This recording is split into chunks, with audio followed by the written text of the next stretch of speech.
ನಮಸ್ತೆ, ಮೌನಿಕ ತಿಲಕ್ ಯೂಟ್ಯೂಬ್ ಚಾನಲ್ಗೆ ನಾನು ನಿಮ್ಮ ರಂಜಿತಾ. ಇವತ್ತು ಗುರುವಾರ ಆಗಿರೋದ್ರಿಂದ ಬೆಳಗ್ಗೆ ಬೇಗನೆ ಎದ್ದು ದೇವ್ರ ಪೂಜೆ ಮಾಡೋಣ ಅಂತೇಳಿ ಬೆಳಗ್ಗೆ 5 ಗಂಟೆಗೆ ಎದ್ದೆ.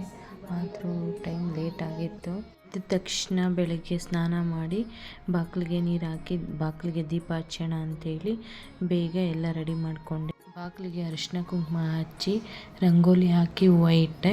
ಅದಾದ ನಂತರ ಅಡುಗೆ ಮನೆ ಸ್ಟವೆಲ್ಲ ಒರೆಸ್ಕೊಂಡು ಅರಿಶಿನ ಕುಂಕುಮ ಇಕ್ಕಿ ಅಲ್ಲೂ ಪೂಜೆ ಮಾಡಿ ಆಮೇಲೆ ಹೊಸ್ಲು ಪೂಜೆ ಮಾಡಿದೆ.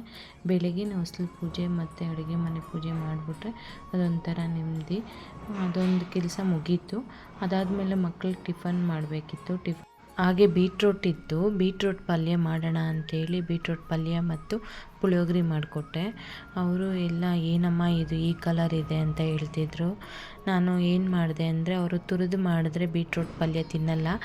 ಈ ಥರ ಚಿಕ್ಕ ಚಿಕ್ಕದಾಗಿ ಪೀಸ್ ಮಾಡಿ ಬೇಯಿಸ್ಬಿಟ್ಟು ಆ ನೀರನ್ನು ರೈಸ್ ಮಾಡ್ಕೊಳ್ತೀವಲ್ಲ ಆ ರೈಸ್ಗೆ ಹಾಕ್ಕೊಂಡೆ. ಯಾಕಂದರೆ ಬೇಯಿಸಿದ ಮೇಲೆ ಬೀಟ್ರೋಟ್ ಪಲ್ಯನಾಗಿರೋ ಸಾರಾಂಶ ಎಲ್ಲ ಹೋಗ್ಬಿಡುತ್ತೆ. ಹಂಗಾಗಿ ಅದರಲ್ಲಿರೋ ನೀರನ್ನು ಅಕ್ಕಿಗೆ ಹಾಕ್ಕೊಂಡು ರೈಸ್ ಮಾಡಿಕೊಂಡೆ. ಸ್ತೆ ಮಹಾಲಕ್ಷ್ಮಿ ಶ್ರೀಪೀಠೇಶ್ವರ ಪೂಜಿತೆ ಶಂಖಚಕ್ರ ಗದಾಸ್ತೆ ಮಹಾಲಕ್ಷ್ಮಿ ನಮೋಸ್ತುತೆ. ಓಂ ಐಂ ಗೌರಿ ಐಂ ಗೌರಿ ಐಂ ಪರಮೇಶ್ವರ ಐಂ ಸ್ವಾಹಾ. ಬೀಟ್ರೋಟ್ನ ಈ ರೀತಿ ಕಟ್ ಮಾಡ್ಕೊಂಡಿದ್ದೀನಿ. ಅದನ್ನು ಕುಕ್ಕರ್ಗೆ ಹಾಕಿ 1 ವಿಸಿಲ್ 2 ವಿಸಿಲ್ ಬೇಯಿಸ್ಬಿಟ್ಟು ಅದರ ನೀರನ್ನ ತಗೋಬೇಕು. ಮನೆ ಕೆಲಸ ನಡೀತಾ ಇದೆ ಇಲ್ಲಿ, ಹೊಸ ಮನೆಯದು. ತುಂಬ ಡಿಸ್ಟರ್ಬೆನ್ಸ್ ಆಗ್ತಿದೆ, ಬೈಕೋಬೇಡಿ. ಹಾಗೆ ಒಗ್ಗರಣೆ ಹಾಕ್ಬಿಟ್ಟು ಪಲ್ಯಗೆ ರೈಸ್ ಮಾಡಿಕೊಂಡೆ. ನೋಡಿ, ರೈಸ್ ಈ ರೀತಿ ಕಲರ್ ಇದೆ. ಅದಕ್ಕೆ ಸ್ವಲ್ಪ ಒಗ್ಗರಣೆ ಹಾಕಿ ಸ್ವೀಟಿಗೆ ತಲೆ ಬಾಸಿ ಲಂಚ್ ಬಾಕ್ಸ್ ರೆಡಿ ಮಾಡಿದೆ. ಲಂಚ್ ಬಾಕ್ಸ್ ರೆಡಿ ಮಾಡಿಕೊಟ್ಟು ಅವರು ಸ್ಕೂಲ್ಗೆ ಹೋದರು. ಅದಾದ ನಂತರ ಪಾತ್ರೆಗಳು ಸ್ವಲ್ಪ ಇತ್ತು. ಬೇಗ ಕೆಲಸ ಮುಗಿಸಿದಾದ್ಮೇಲೆ ಪೂಜೆ ಮಾಡಿಬಿಡೋಣ, ಅದೊಂದು ನೆಮ್ಮದಿ ಅಂತ ಅಂದ್ಕೊಂಡು ಮಾಡಿದೆ. ಅದು ನೋಡಿದ್ರೆ ನೀರೇ ಬರ್ತಿರ್ಲಿಲ್ಲ, ಕರೆಂಟ್ ಬೇರೆ ಹೋಗಿತ್ತು. ದೇವ್ರ ಪರೀಕ್ಷೆ ನೋಡಿ ಯಾವ ರೀತಿ ಮಾಡ್ತಾನೆ ಅಂತಂದರೆ, ನಾವು ಅವ್ರಿಗೆ ಪೂಜೆ ಮಾಡ್ತೀವ ಇಲ್ಲ ಅನ್ನೋ ಥರ ಪರೀಕ್ಷೆ ಮಾಡ್ತಾರೆ.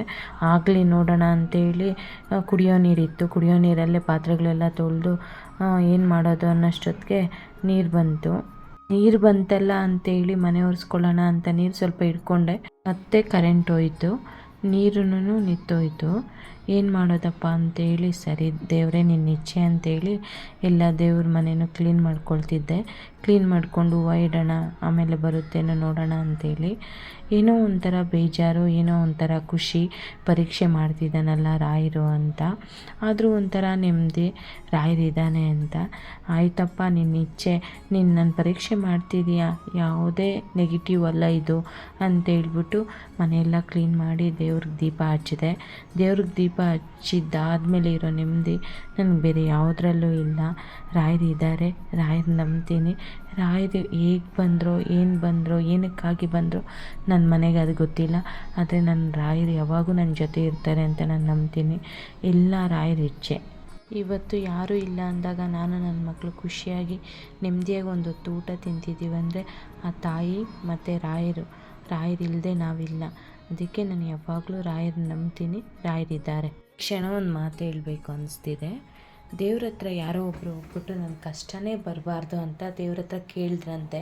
ಆವಾಗ ಮೂರ್ತಿ ಮುಗುಳ್ನಗ್ತಾ ಹೇಳ್ತಿದ್ದಂತೆ, ನಾನೇ ಉಳ್ಪೆಟ್ಟು ತಿಂದಿದ್ರೆ ನೀನು ನನಗೆ ಕೈ ಹೆಂಗೆ ಮುಗಿತಿದ್ದೆ ಅಂದ್ರಂತೆ. ಇದರ ಅರ್ಥ ದೇವ್ರ ಹತ್ರ ನಾವು ಕೇಳಬೇಕಾದದ್ದು, ನಾ ಪೆಟ್ಟು ತಿಂದಾಗ ಭರಿಸುವ ಶಕ್ತಿ ಕೊಡು ಎಂದು. ಪೆಟ್ಟು ತಿಂದ ದೇಹಕ್ಕೆ ಔಷಧಿಯೇ ದೇವರಾಗಿ ಬರ್ತಾರೆ. ನಿಜ ಅಲ್ವಾ? ಆ ದೇವರೇ ನನ್ನ ರಾಯರು.